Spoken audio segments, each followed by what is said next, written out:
So, let's start with introductions. You are... I am John Prusinski. You are John Prusinski. And you are... I am Scott Marks. You are Scott Marks. And you guys are in Leap the... Dips. Leaps the Dips. Leap the Dips. Yes. Okay. And how long have you guys been together as Leap the Dips? Leap the Dips. What is it, 6 years or something? No, as Leap the Dips. No, Leap not the as Leap Dips. the Dips. Yeah, no, so maybe, what, 3 years? Probably 3 years. Yeah. 3 years. And All what you guys have worked together in a band as something before that, right? Yeah, we were in Deafened by Love. Deafened by Deafened Love, and by that started Love. about eight years ago, probably. 8 Oh, maybe, years ago. yeah. Oh, my God. Really? Because my youngest child was pretty small. Yeah, I remember running across a YouTube video from there and going, oh, my God, that was a long time It was ago. a long time ago. So how did you guys meet? Well, Judy was the singer in Deafened by Love. She broke up the band. She had previously been in a band with me before I moved up here. Really? And she was like, we have to get a band together. And I'm like, absolutely. And I said, we got to find some other people to play with. And she's like, well, I'm just training to be a DJ at the low power FM station in Great Barrington. Okay. And the guy who trained me admitted that he plays the bass. Maybe I can get him to come. And so that was Scott? That was Scott. That was me. At that point in time, I hadn't played in about 7 years in a band. I moved up here from Texas, where it was a beautiful, collaborative community music scene. You know, everybody helped out each other. There's a lot of vibrant local scene, and I didn't feel like I could plug in anywhere. In the Berkshires, I didn't really identify with any of the music. Right. And so I was about ready to just give up. I was about to donate my amp and sell my bass and be done with it. And then they drafted me. And then they drafted you guys. And they drafted me. And so then we started burning through drummers. So your drummer now is Dave Serafini. Dave Serafini.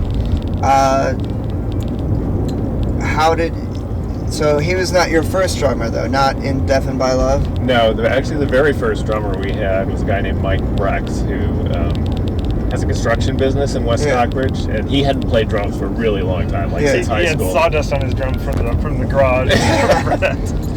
He was really into construction. He was like a very basic kind of drummer, Okay. you know, but he was good. He was fine. You know, it was exactly the kind of thing we sort of needed at that time. But it's like he couldn't handle the sort of gigging all the time and stuff. So at some point he said he was going to have to bow out. So then we put an ad on Craigslist, I guess. Yeah. Who came next? Next came Ira, who is kind of an older guy. He was a pretty good drummer. Older than us? I'm not sure if he's older than me. Okay. He's definitely older than you. Okay. And he was with the band sort of through the heyday of Deafened by Love, I think. Yeah. He started having, sort of mixed feelings about the band, and I got really annoyed at him because we had a really nice gig in Manhattan as part of Meanie Fest. At the last minute, he said, I don't feel like doing this. And so he had to cancel the show, which I was... And then he left us for cheese. Yes, he is now, at that point he had already started, but he's now the guy who does Berkshire Blue cheese. Berkshire Blue. Good stuff. I know what you're talking about. Yeah. And the funny thing is, it seemed to me that he really didn't want to be in the band anymore, that he sort of felt like it was just too much of a drain on his time. Right. So I called him up and I said, it seems like you don't want to be in the band anymore, so, it's like, we should just call it quits and we'll look for a new drummer. And he was like, okay, fine. And I thought, okay, good, that's done. And then we put another ad in Craigslist, and that was where we ended up with Dave. No, wait, you missed Brian. Oh, I forgot Brian. Can't forget Brian. Oh my God, Brian. Brian Shabatters is a huge trip. Really? He is the biggest character of the band. He is definitely. He's an explosive character. He's a great guy. He's very funny. Yeah. He's a drummer with sort of more energy than precision, but that's all right too. He said his biggest influence was Animal from the Muppets, and we before we interviewed him, we looked him up online. The only thing we could find was that he had a credit as working on Muppets from Space. So he literally like was a greens person or something like that. Yeah, he was the guy who provided IMDb, plants and trees or whatever when they needed when they were shooting Not movies. the best Muppet movies, but So, I remember first seeing you guys as Deafened by Love at Chameleons. So who was your drummer around then? On That was time? probably Brian. It was I think. probably Brian. Brian. Yeah. The later years of Deafened by Love. Right. He was our last drummer. We probably would have kept him, except that he moved to LA with his wife. Who, Santa Monica, precisely. yes. Santa Monica. Yeah. She had a gig designing knitwear for the Olsen twins. Yes. Ooh, wow. That's It's pretty fancy. Yeah, exactly. it's like And he was a surfer, so being right across the street from the ocean was awesome. So he yeah. Yeah, he was out of here. he ran away. That's why you go to Santa Monica is to Exactly. surf. You don't really, and I guess knit for Olsen twins. Yeah, right. So, But then Dave was another Craigslist find after yeah. we So tried after to that, feel him out. Yeah. So yeah, after that, so you put up another Craigslist ad, and Dave came up.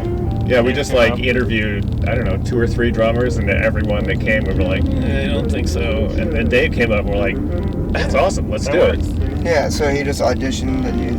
Yeah, but at that point, he lived out near West Springfield. East Longmeadow. Yeah, right. Really?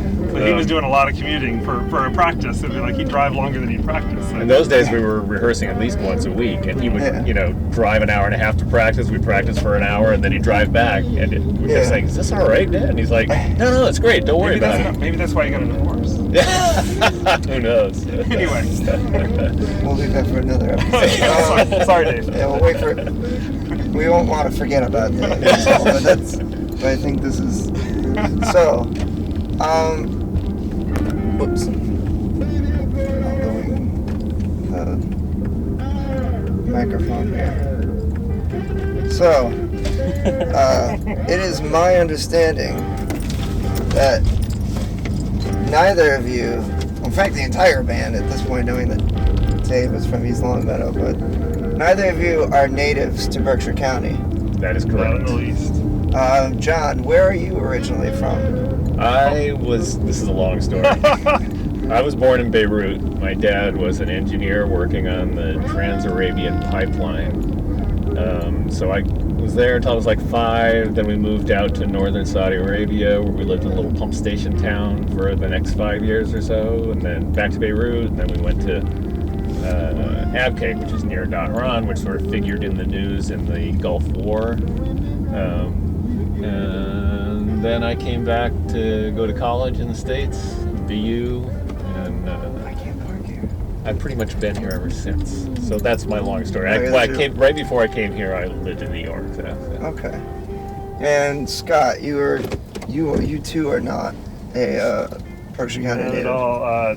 Most of my life in Texas. Born in Michigan. Lived most of my life in Texas. Came up through the music scene there. Tried a band right after high school, and that didn't work out. And then got involved after I got out of college.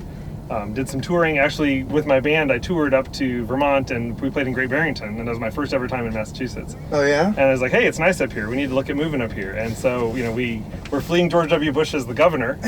We were fleeing 100-degree days for 30 days straight. And we said, Yeah. we're out of here. And my wife went to graduate school in SUNY Albany. And so I've been up here ever since. So. Wonderful. All right, maybe we'll make the transition to outside now. Enjoy the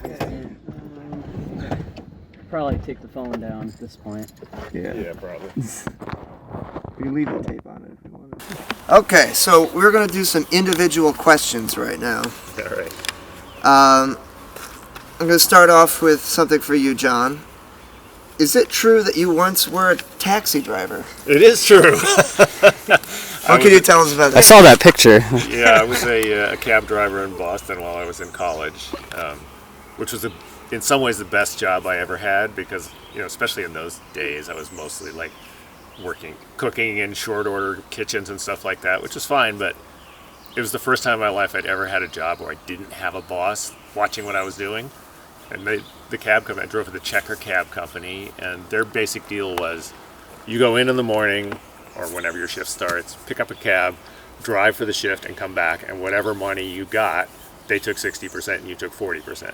And they didn't really care as long as you weren't going days without making any money. Right. So if you felt like working, you needed some money, you could really work hard all day, and if you felt Yeah. like kind of chilling, I'd sometimes just drive to my apartment and hang out for a few hours. You know? So it was like awesome. It was a great job. It was really, really great. And it also sort of taught me how to drive aggressively in Boston traffic. Oh, that's a skill that.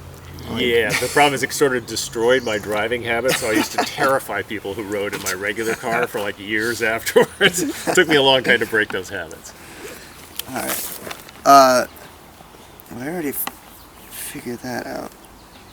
Well, so Scott, you said that you were on tour Yes. with one of your bands when you first came across Berkshire County. Correct. Is there anything you can elaborate on that? I know you kind of touched on that, but I was in a band called Transona 5, and we had a decent small following. It kind of had a Yola Tango, Velvet Underground kind of vibe. yeah. With occasional dips into Stereo Lab, just for fun. But we went on tour. Actually, somebody from Bennington College paid enough money to where there was enough gas money to get us up here. It was for Sunfest, which actually was a couple weeks ago. Oh, cool. They still have Sunfest. And it was just wonderful. It was my first ever time in the New England area, and I just remember coming in up the Taconic and then popping into Great Barrington. We played a show at Sip of Seattle in Great Barrington. It was a Chinese buffet last I knew. That Okay. but not anymore. Okay. Yeah. But yes, we played there. A friend online hooked us up for the show there, kind of as part of. So the wait, whole so you thing. scored this gig online? How long ago?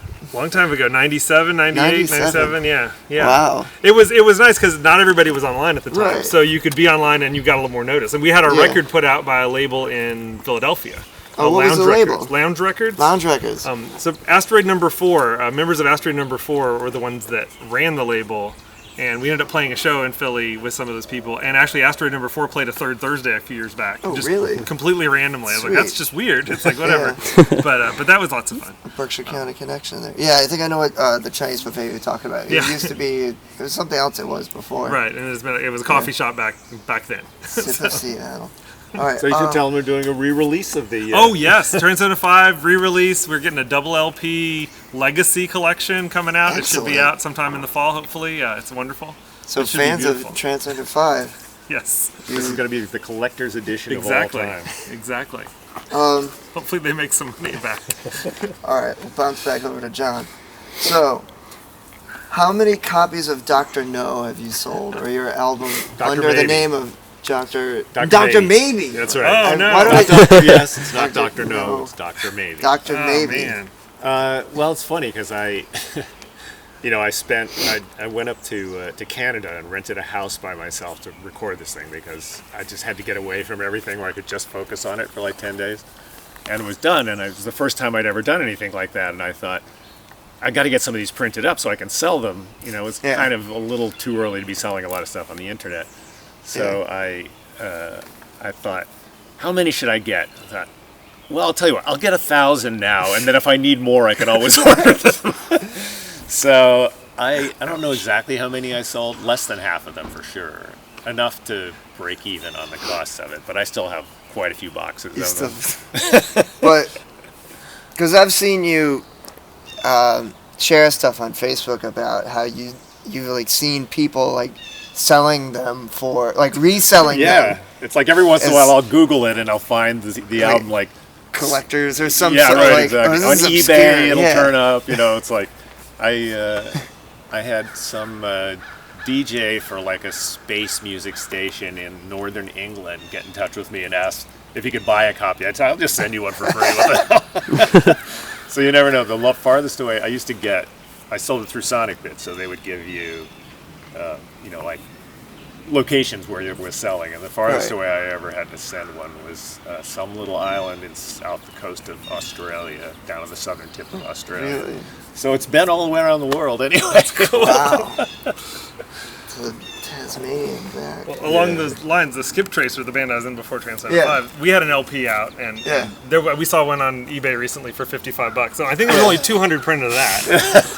But somebody was trying to sell one. It actually was played on John Peel once. So, Really? that was impressive. That's Wow. like moment in the sun, I suppose, there with that band. This is So. why we do these things, so we can find out that. But that was a God. home recorded 8-track, on 8-track reel to reel, and so it was nice. You could do it as like a limited vinyl edition on colored vinyl and bump up the collection. Exactly. Seriously. So Scott, what does ACE stand before in your Nice. life? American coaster enthusiasts. Yes, I tend to. That's one of my many hobbies. One of Is your many riding hobbies. roller coasters.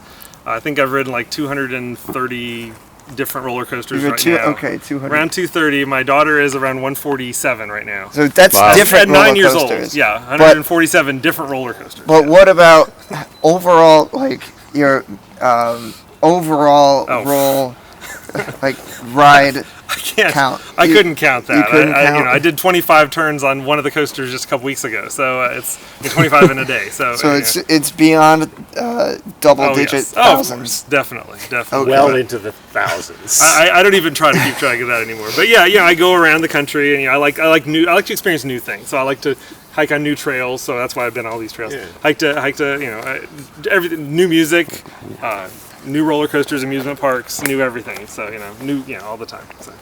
Well, That we should say that's where the name of our band comes yeah, from. that's what actually what I was going to ask. Is what where does Leap the Dips come from? He actually suggested it because he was trying to come up with something that I'd agree to, I think. Exactly. But Leap the Dips is actually the oldest roller coaster in existence right now. Oldest roller And it's coaster the in only side friction roller coaster in America, which, if you ride it, and I've ridden it a couple times, only a couple times because you had to pay each ride, so I was too cheap Yeah. to ride it a whole bunch. But there's nothing to keep it from going off the rails, which is kind of Right. cool because there's no upstop wheels and whatever. Get technical, a roller coaster ride. But it's really just kind of slow and rickety if you really talk Yeah. about it. So that's kind of like us. Right, exactly. It also runs off the rails, kind of like us. Frequently. No, it's a very safe roller coaster. It's actually a whole lot of fun. If you're in the back seat, you fly out and you hold on, or else you do fly out. It's kind of fun. So. Well, so you say that's one of your many hobbies. How have you just been, like, at what point were you like, oh my god, I gotta just ride as many roller coasters in my life as possible? I hit a point in probably when I was around 30 where I thought I was too old to ride roller coasters, and I rode one, and it was like, that was just awful. I think I'm too old to do this. Really? And so I still blame So that you roller hated coaster. it. I hated it. That specific roller coaster 2 weeks ago actually went off the rails. It's in St. Louis now. So it's the roller coaster, not you. It was the roller coaster. I blame that roller coaster, and I'm going to go visit it next month, and I will spit on it because I hate that roller coaster. But at some point, I just kicked in. I was like, "This is fun." I like this hobby, and my youngest daughter was in with it okay, and I'm always looking for things to do with my kids that I don't hate. Yeah. So it worked really well. So it's like a community. So you see like the same people come to the events. It becomes just like the music scene. You get involved in the music scene, roller coaster scene. It's the same thing. Yeah. So. Well, speaking of that, I had an idea once, and I'll pitch it to you guys, see what you guys think. I think maybe John's heard it. If you guys would ever do a tour of amusement parks, so you could both simultaneously would get to be ride roller wonderful. coasters and play music, and then kind of combine that. You ever thought of that? How would you guys not thought of that? They do have a music pavilion at Lakemont Park in Yeah. Altoona, Pennsylvania, where Leap the Dips is. So if we're going to get sweet. a gig, Yeah, that would be the best. It would the be best the perfect thing. place Yeah, to start. We Yeah. should do it. It could be like like an anniversary or a birthday of Leap the Dips. It's like, this was built on this day, and we're gonna have Leap the Dips play for the Leap the Dips roller coaster. That would be awesome. I think we're running into the same problem where everybody wants cover bands. That's the problem. That would definitely be a problem. Scott, I've heard you don't like blues jams. Yeah, this has become a running thing. When I walk out of the room during practice, the drummer and guitarist start playing a blues jam to get me back in the room. He'll do anything to make us stop. I feel like I'm very versatile music-wise, but that's just not my thing. Not your thing. Not my thing. Unless it's a Spaceman 3 kind of thing. I can take that. That's a little bit of a blues jam. A little bit. So, I mean, and we started talking about gear just now.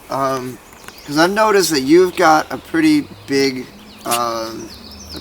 not big pedal board, but you've had most of the same pedals. You seem to be into pedals and effects. So is there any like reason behind that? Is there like have you always been into pedals or effects? Or I think John? probably I'm not alone among guitarists in sort of going through phases of like Yeah. more and more pedals, and then it's like, I don't want any pedals. Yeah, I'm gonna play with no pedals for a while. I absolutely understand. And then I've gone to for a while I tried doing like the digital all-in-one things. Yeah. But the problem with that is I always found it's like there's nothing that's quite as good as what you would really want. Right, set it up yourself. like a distortion is better on its own versus, exactly. or like a phaser, you get more parameters. So anyway, at the moment, and then for a while now, I've really been into this particular pedal set, and I just do it because I like the way it makes the guitar sound. It's like, it sort of started off when I was getting back into pedals with the Keeley compressor, Yeah. which is really sweet, and it sort of kicked everything up a little bit of a notch, and I thought, oh, this is good. I need, You need that I think I could add something. Oh, I could get the Keeley modded tube screamer, on top of that. And it's like so. Yeah. And now I'm starting to get into weird pedals, like the particle thing. That just, I've seen you use that. Used on a couple new songs that you guys play. I really like how that. You seem to use that pretty musically. It's a real bit crusher kind of thing. It's nice. I like it. Sort of adds noise, but in a musical way. It's cool. So, yeah. I'm gonna try not to get this too much into gear because I feel like I could, I should start a separate interview thing where I do that. Just about gear. Exactly. I could talk to anybody about gear for a long time, but Scott, I've noticed that you don't really have. I mean, most bass players don't have a crazy amount of pedals, except for Shane Williams. Except for Shane, the former bass player Hill Haynes,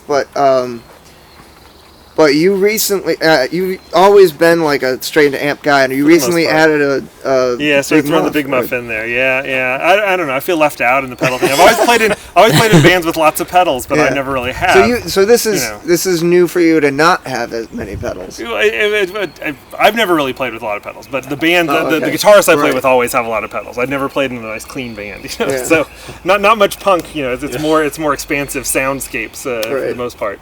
So I just I get tired after a while, start mixing it up a little bit. I like my tone, but it's like I like to just be able to punch it up and change it a little bit. So just starting on that. We'll see. I don't think I'm gonna go crazy. Toes in the water. We'll see. I've looked at a couple other things, but I'm also cheap, so that makes a difference. So it's interesting you bring up the soundscapes thing.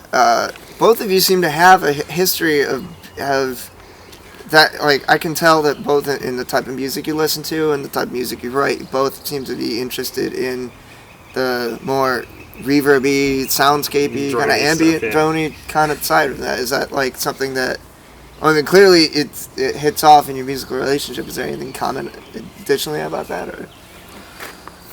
Well, I think, it's like we sort of both had that history, but when we were putting together Death and By Love, and at the beginning of Leap the Diffs, it was much more kind of down-to-earth stuff. Right. Yeah. But a little bit of the spacey stuff started creeping in, and then we both kind of started going, I like this. Let's do more of it. As I'm writing things, I'll just write things in general, and I'll say, oh, this might work for Leap the Diffs, or this might not. I feel like sometimes it's too layered, and it's like I can't fit this in a 3-piece. There's no way. I've got to have 5 people to do this at all, and that's kind of most of the soundscapes I'll write. So that's why he's written all the soundscapes so far. I'm hoping to get some in there, but it's like it's always so layered that I can't figure out how to do it with 3 people. But we need to sit down together probably sometime and try to do some stuff together instead of just individually. I don't know. Which we have never done. We've never done.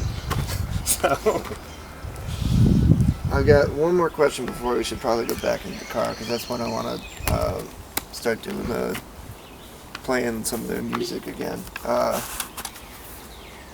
So I'll transition back into that. We'll go back into the history of you guys. I'll ask you one at a time.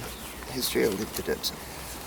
What was your first band? John first. My first band? Yes.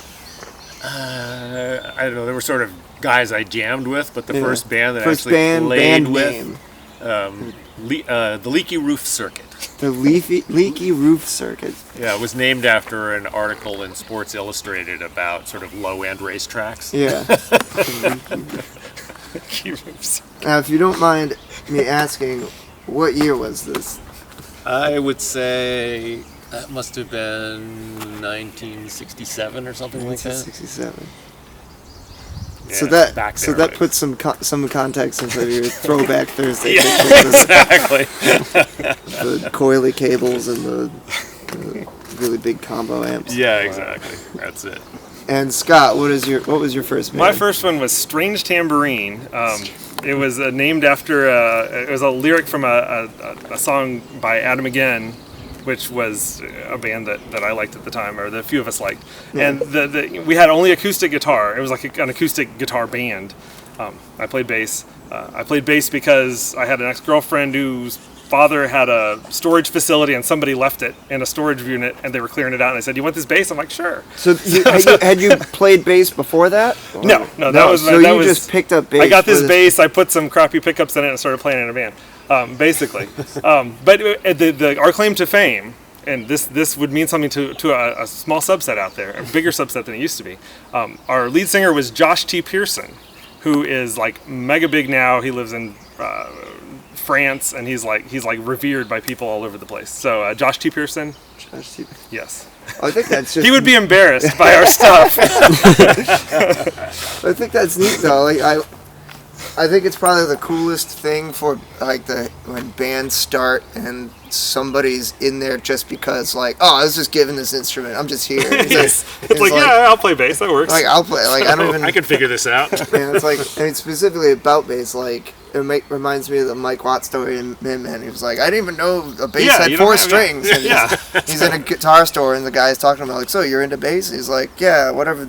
I don't know. It's like, whatever. Yeah, you even know how many strings it has. You think of bass, you don't have to know too much. So you can know a lot, or you can know a little, and you can get by. Yeah. It depends on what you're playing. So.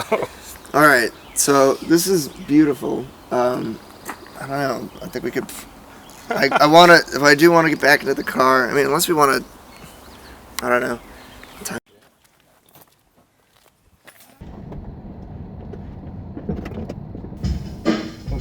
So.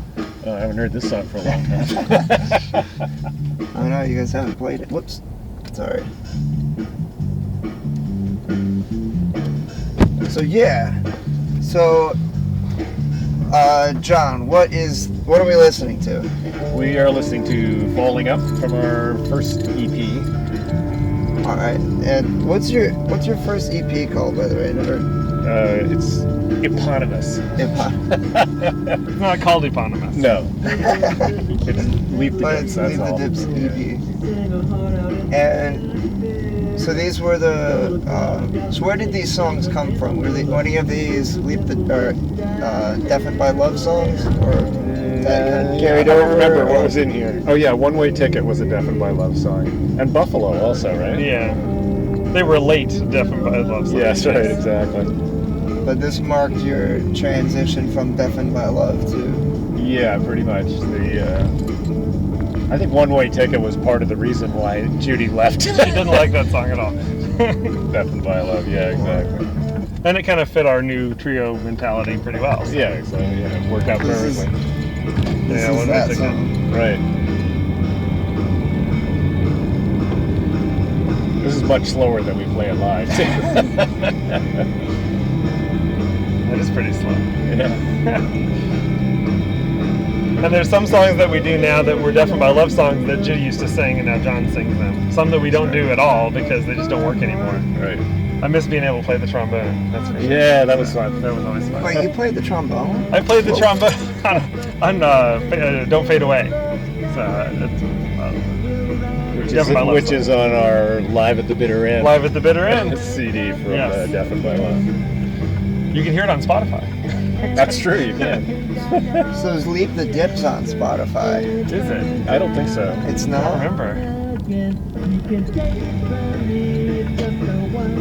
You might want to tip that phone down a little bit. Oh yeah.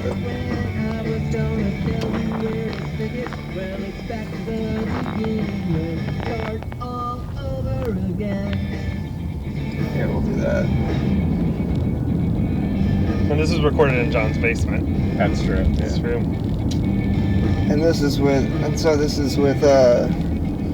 well, so once you, well, yeah, so this is with Dave on drums, finally. He's our only real drummer we've had in Leap the Dips. We've had some substitution occasionally, a couple times, but that's true. A couple times. Dave's our man. Dave is the man. He is the man. Man of mystery, but he's the man. He's the man. Well, So he's not here, and we want to represent him a little bit. Like, is there anything about him and his that I've already asked about you guys that you guys can elaborate about Dave in his absence? I just know that he's, been playing for quite a while. That he has. He's talked about the fact that he, previously at least, from time to time would accompany like acoustic guitarists using a djembe and stuff. Really? Which I'm sort of curious to hear what that sounds like. An acoustic leave the dips. Yeah, exactly. Could be interesting. There's an idea. Yeah, that's an idea. But we had that farmer's market experience that wasn't exactly right. So Yeah, right, exactly. You guys- The other thing that probably doesn't come as a huge surprise is that one of the things that we all have in common, in spite of coming from pretty different backgrounds, is that we are all complete nerds and geeks. So Dave works in IT, and Scott works for the GAO, Right. and I'm doing digital community for Austin Riggs. So it's like anytime there's something geeky and computery happening, that's a topic of conversation. Didn't Dave get a drone for Christmas, and he was just playing around with that? Oh yeah. So He and I were doing dueling drones on drone videos for a while. But That'd be cool. It's a music video for Leave the Dips. there we go, exactly. a drone film, drone song. Yeah, that'd be good. While you play a drone. Right. Exactly. Yeah. I went to that 24 hours of drone Oh, yeah. thing, which was awesome. It made me think I want to do that kind of music too. Well, it comes up in here. So here, I'm gonna fade this out. Pop in. So the next EP that you guys put out is How About Live, Right. which I'm about to pop in right now. I'm gonna be a little biased right now. This is my favorite EP by you guys. So your journalistic objectivity is falling to the wayside. Yep.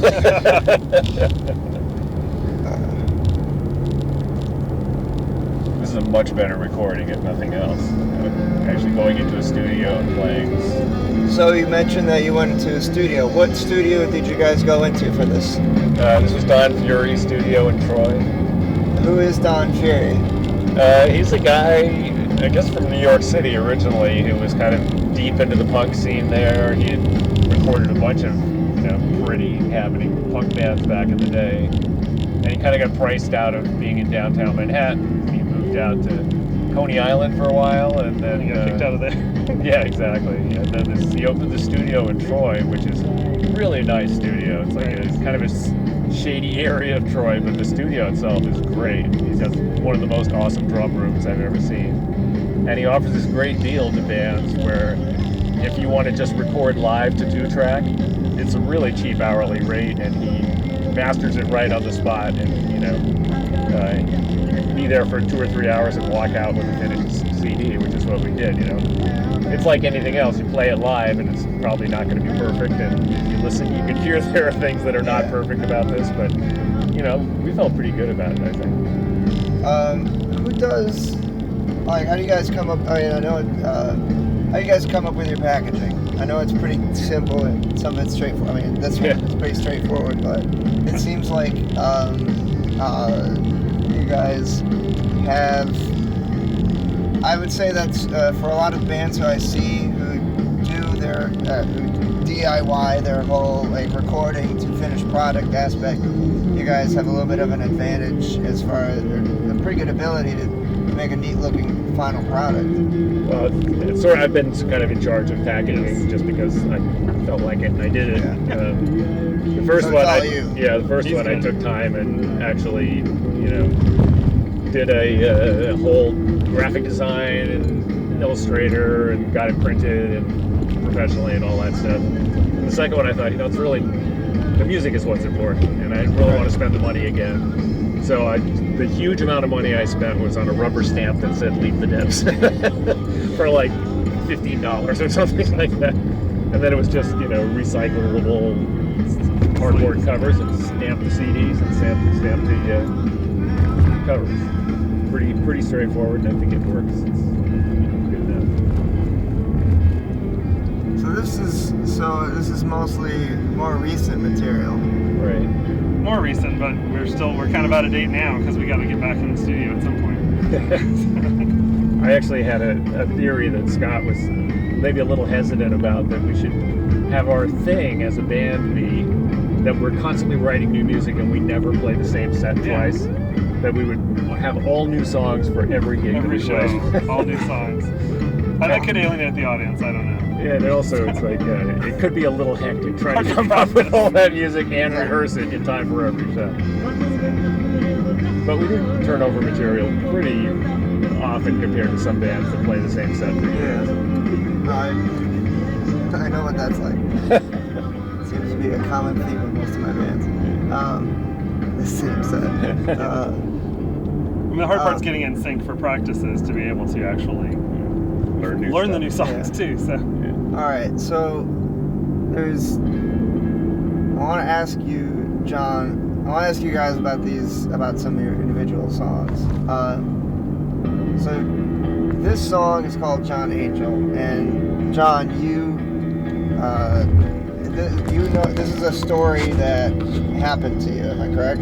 Yeah, basically, it's I don't remember why I happened to be driving through Stockbridge at that point, but it was either early fall or late spring, but it was a pretty cold day. It was like really raw and blustery, and there was some guy standing by the side of the road hitchhiking in shorts and a t-shirt, and I'm like, this guy should not be out there like that. All right. So I picked him up in the car, and I don't pick up hitchhikers all the time, but sort of go through phases of it. But this guy definitely looked like he needed a ride. So I picked him up, and he offers me his hand and says, "Hi, my name is John Angel." And I'm like, "Really?" And he starts telling me his whole story about how he's trying to get down to Canaan because he came up from Florida or someplace like that, and he heard that his mother was dying. He hadn't seen her for a long time, and he wanted to get there to see her before she died. So how do you end up north if he was? I don't know. Maybe the bus dropped him off there or something. It was sort of weird. He was kind of a weird guy, needless to say, being out in shorts on a freezing day. Yeah.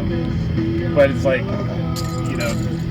by the time he got out of the car, I was thinking, so there's a guy named John Angel who's going to Canaan to see his dying mother. This song just wrote itself. Yeah. I can see that. How do I fix this?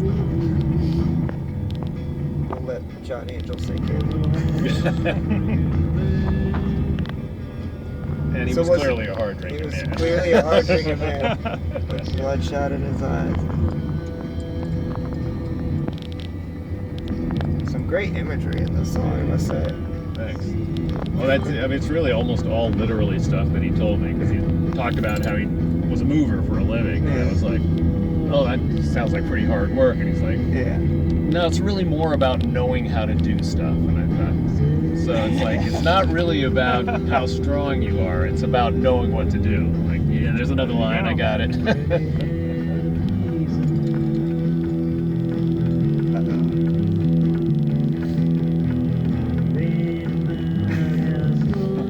is not the place to be. Wrong time to be here. Yeah.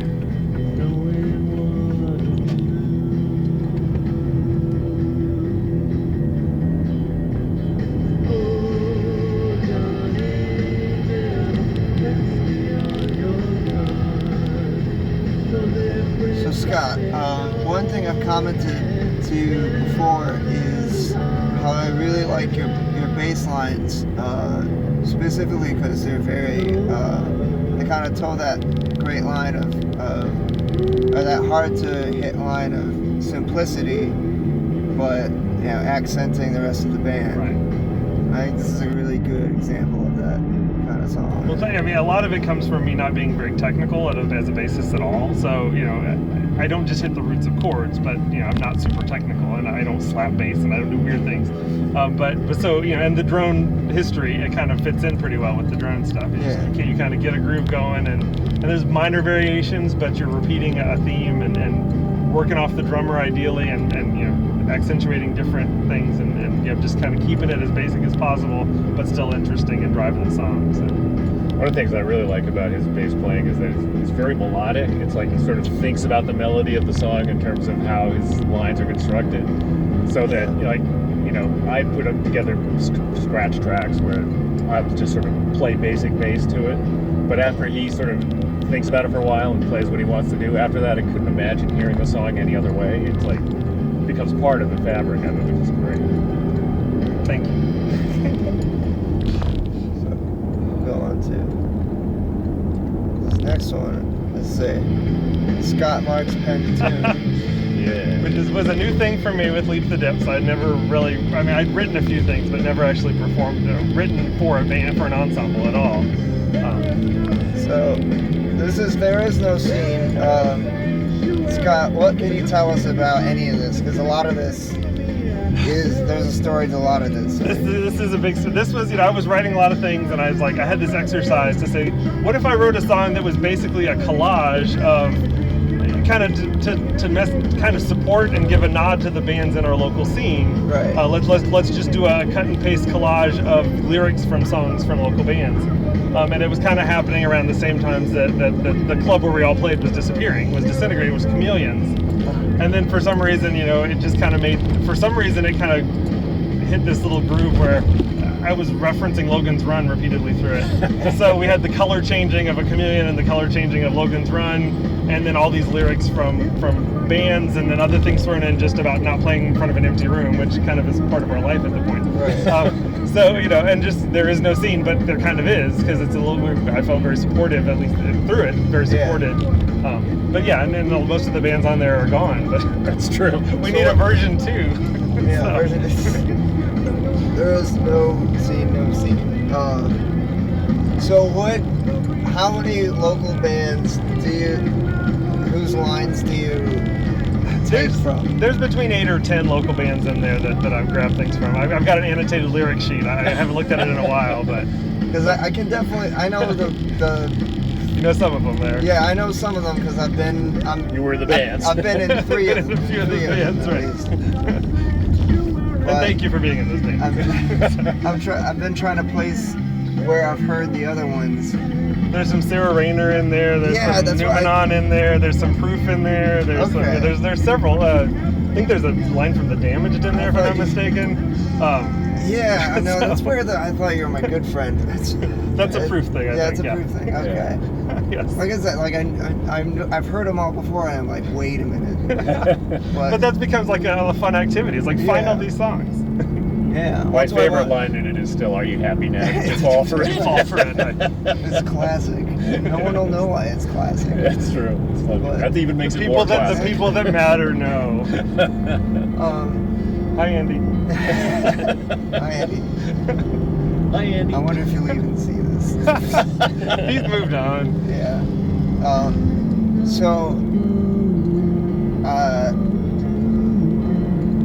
So I want to ask about this song now because I really want to know a lot about it. I don't know. Every time I hear it,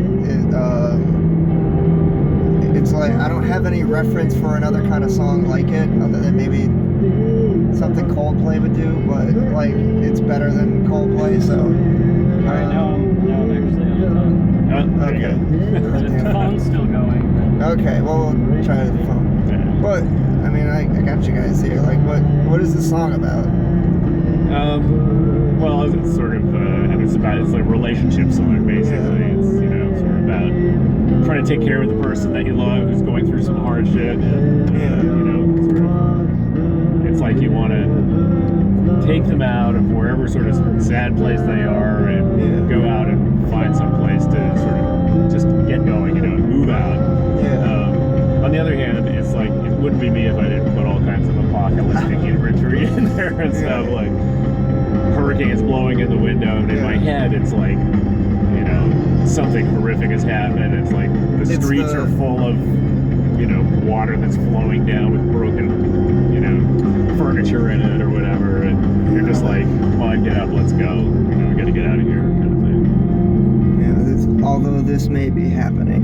Right, exactly. It's like, world's going to hell, let's just move out. There's still, things to do, places to be. Yeah, exactly. Plus, I just was kind of suddenly, for some reason, intrigued at the idea of writing something in 6/8, because everything we do is 4/4 basically. Yeah. So it's like, But sometimes the best things come out of those little exercises where you're trying to say, let me try to do this. Let me just try to do this. yeah. I know that Pedestrian with Car, in my mind, I was thinking Slater Kinney and how they have dueling vocal lines. And so I wanted to write something where I sang a line, he sang a line, kind of like back and forth, Yeah. overlapping. It didn't come out like Slater Kinney, but it came out kind of interesting. So Yeah. Definitely. Yeah, well, I mean, that's like how, that reminds me of how, basically how American Citizens came together, and anything we wrote, Andy would have lyrics, or like, I want to write a song like this band, and either I was just getting into punk at that time, and I'd never heard of the band at all.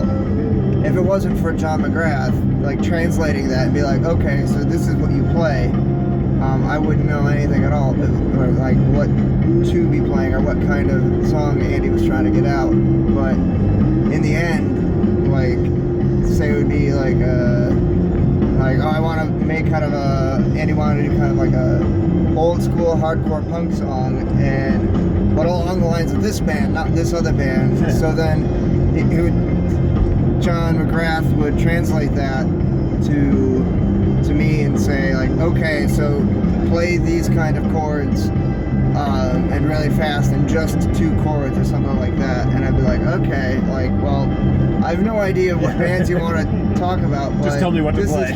Right, this is an exercise to just play 2 power chords as fast as I can in this one song, and it comes out as something completely, I'd go back and listen, then listen to the band that Andy was referencing. I'd be like, that doesn't sound like that, but our version is like, it's really neat. Thing. yeah.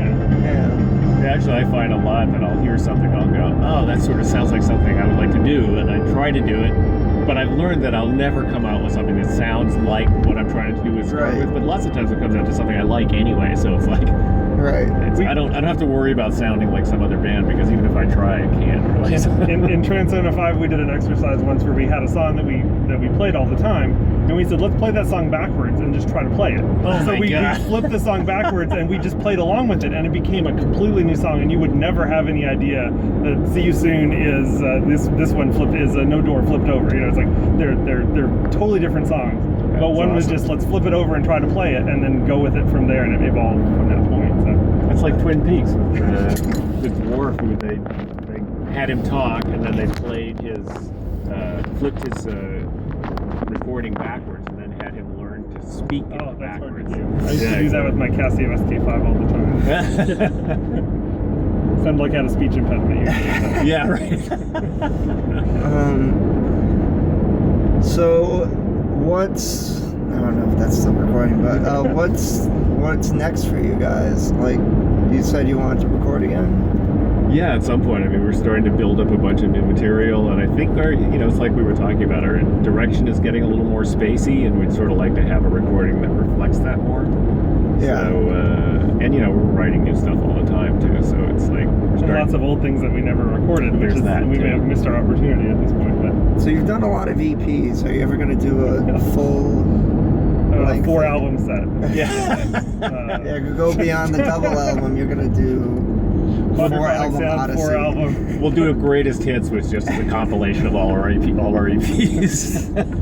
No, it's about time. It's about money. It's about all that stuff, Right. And some of the songs were like, we don't feel a need to record them. Maybe it's like we've been playing that for so long, we don't really feel as connected to it. It just is filler for a 3-hour set. Right. Right. There are songs that I feel like every once in a while we play something where we go, I wish we had a recording of that. Yeah. Have you guys ever? I know Dave likes to record live sets with that thing. Yeah. One of those things. Like, have you guys ever thought about putting out like a live, like actual like live at live. Yeah. It's this place. Live in public as opposed to live in the studio. Yeah. Yeah, I'd be into it. It's just, I can't listen to that stuff without hearing every place that I kind of blew it. Right. That's the only thing that makes me a little bit hesitant. We could record like 10 shows and like pick the best song from each one. It's there you go. Live all over the place. And there we go. That's what Frank Zappa did. There you go. Yeah. He used to even take songs where everything about the song was perfect, but the guitar solo, and then you take the guitar solo from a different show. Oh, there you go. And pop it into the middle of the other take.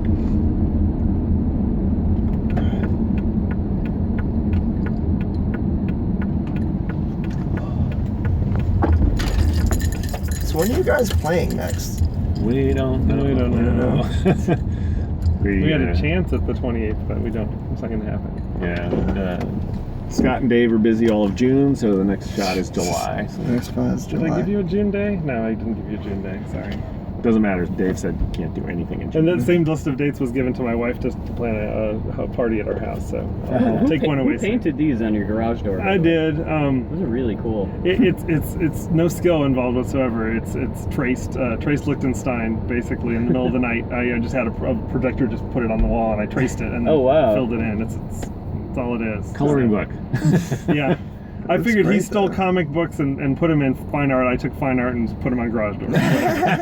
So, It's an I endless got my cycle. Mondrian backboard up there too. So Oh yeah, right, exactly. Yeah, I saw that. Like, It's awesome. we were wondering where it was. I'm like, well, that's it. this looks like something that Scott Marks would do. Yeah, exactly. Very creative guy. Well, thanks, All guys. right, fun, well, I'll man. go. Yes. That was fun. It was good. Awesome. See you soon, Look Shane. forward to next Good to time see to see you guys. Yes. Yeah. I'd love to come out Saturday for the show. Maybe I we'll don't know have if some I'll new fit it in the material schedule by or then. not. It's all right. We're playing.